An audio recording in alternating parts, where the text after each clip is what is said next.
आज बहुत महत्वपूर्ण दिन है। 26 नवंबर, आज ही के दिन 73 साल पहले भारत की संविधान को अडॉप्ट किया गया था और माननीय प्रधानमंत्री नरेंद्र मोदी जी ने आज के दिन को कॉन्स्टिट्यूशन डे के रूप में मनाने का और देश को याद दिलाने का कि इस देश की क्या महत्वता है, जो प्रयोग किया है, उसके लिए मैं उनका धन्यवाद करना चाहता हूं। आज के दिन सुबह जब मैं ट्विटर देख रहा था तो एक बड़ा इंटरेस्टिंग ट्वीट मेरे समक्ष आया। 1999 में जब कॉन्स्टिट्यूशन के 50 वर्ष पूरे हुए थे, 50वां संविधान दिवस मनाया जा रहा था, माननीय प्रधानमंत्री जी ने एक छोटा सा हैंड रिटन नोट अपने विचारों को व्यक्त करते हुए लिखा था, जो आज पढ़ने का सौभाग्य मिला और वो वास्तव में एक आई ओपनर है। माननीय प्रधानमंत्री नरेंद्र मोदी जी की विचारधारा को हम सबको समझाता है। उन्होंने कहा था कि भारत के संविधान के 50 वर्ष पूरे होने पर हम सभी ने एक राष्ट्रीय स्तर की जनता के बीच में चर्चा करने की आवश्यकता है कि क्या हमारे अधिकार या हमारा कर्तव्य, कौन सा रास्ता देश को आगे लेके जा सकता है। उन्होंने व्यक्त किया था अपनी भावना कि एक जन आंदोलन चलना चाहिए जो 21वीं सदी में भारत को आगे लेके जा सके। और मैं समझता हूं ये कड़ी आजादी के अमृत महोत्सव के उनके 15 अगस्त 2022 के संबोधन से जुड़ जाती है, जब उन्होंने अगले आने वाले 25 वर्षों में इस अमृत काल में भारत को एक विकसित देश, एक समृद्ध देश बनाने की बात देश के सामने रखी। 5 प्रण में से पहला प्रण था देश विकसित देश बने 25 वर्ष में, और साथ ही साथ उन्होंने बात रखी कि हम सब ने, हर भारतवासी ने कर्तव्य भावना से देश के लिए अपने आप को समर्पित करना है, देश के लिए काम करना है।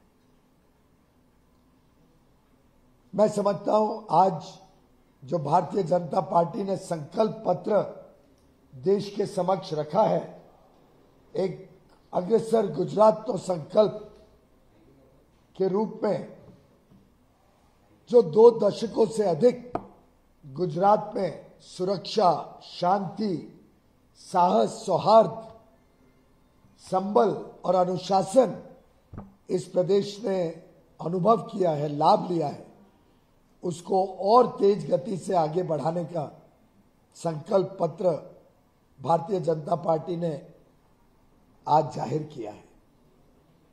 संकल्प पत्र, मैनिफेस्टो तो कई पार्टीज निकालती हैं, कई बार खोखले वादे और अलग अलग बातें रखते हैं और चुनाव के बाद उसको पूरा भूल जाते हैं। भारतीय जनता पार्टी एकमात्र पार्टी है जहां हम जो संकल्प करते हैं उसके पीछे जी जान से मेहनत करके उसको पूरा करने में लगते हैं, चाहे वो हमारे आइडियोलॉजिकल इश्यूज हों, हमारी अस्मिता के साथ जुड़े हुए विषय हों। भारत में धारा 370 खत्म करके कश्मीर को भारत का एक अभिन्न हिस्सा बनाने की कल्पना हो और संकल्प हो, या भारत में एक भव्य राम मंदिर, भगवान राम की आस्था उनके जन्म स्थली पर बनने की बात हो। ये तो हमारे संकल्प पत्र में रहता ही था और जिसपे हमने सिद्धि भी प्राप्त की है।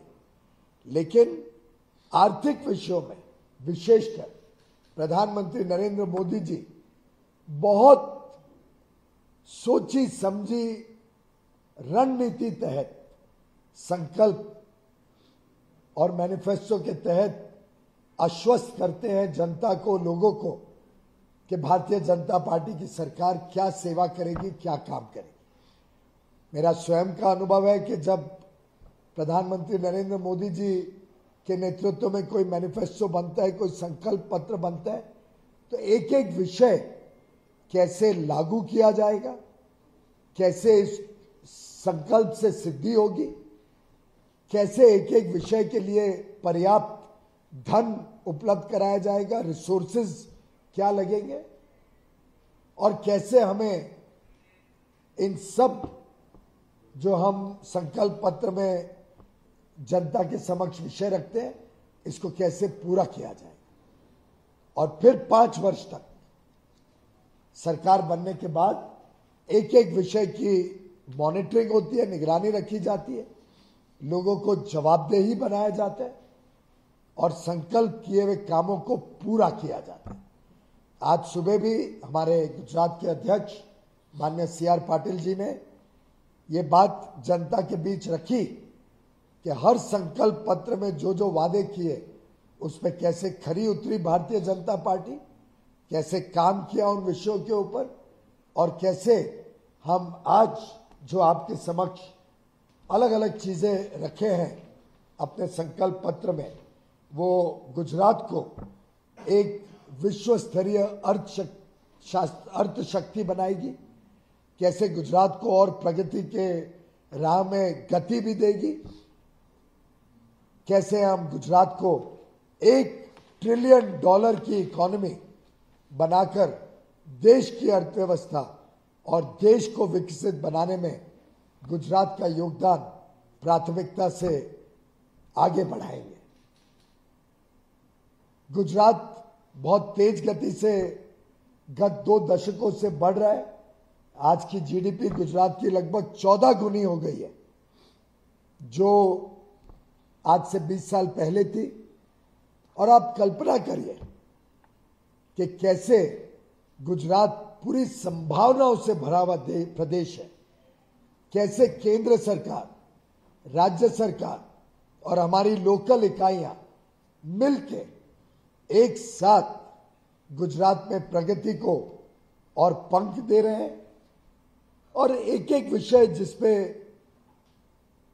प्रधानमंत्री नरेंद्र मोदी जी के नेतृत्व में, उनके मार्गदर्शन में माननीय श्री भूपेंद्र भाई पटेल मुख्यमंत्री जी के नेतृत्व में गुजरात में किया जा रहा है, उसका एक लेखा जोखा भी आपके सामने प्रस्तुत है। प्रधानमंत्री नरेंद्र मोदी जी ने, अगर मैं एक उदाहरण आपके समक्ष रखूं, तो एक बात रखी है आज के संकल्प पत्र में कि हम द्वारका में एक देवभूमि द्वारका कॉरिडोर का निर्माण करेंगे। यह पश्चिमी भारत का सबसे बड़ा आध्यात्मिक केंद्र बनेगा।